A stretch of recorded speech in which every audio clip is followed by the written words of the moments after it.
রাম মন্দির উদযাপনকে কেন্দ্র করে খানাকুলের আমবাগানে বনভোজন একদল যুবকের। জানা গেছে আগামী 22শে জানুয়ারি উদযাপন হতে চলেছে অযোধ্যার রাম মন্দির ও পাশাপাশি আজ বছরের শেষ দিন।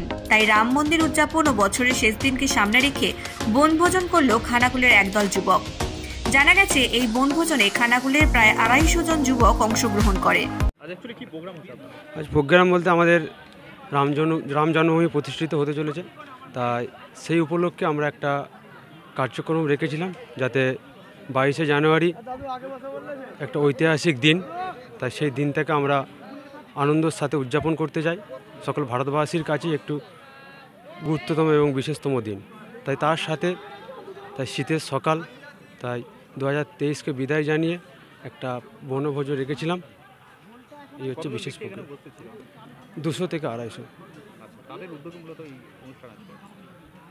এটা আমরা নিজেরাই ব্যক্তিগতভাবে এই প্রোগ্রামটা রেখেছি।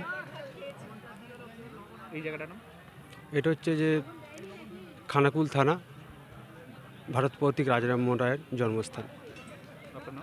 আমার নাম কৌশিক রানা।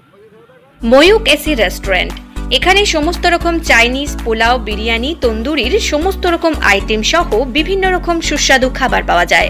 স্বল্প খরচে ছোটখাটো মিটিং বা জন্মদিন অথবা অ্যানিভার্সারি, বিভিন্ন অনুষ্ঠানের সেলিব্রেশনের ব্যবস্থাও রয়েছে। আমাদের ঠিকানা তিলক চক, হেলান, খানাকুল, হুগলি। বিস্তারিত জানতে কল করুন 8617492616।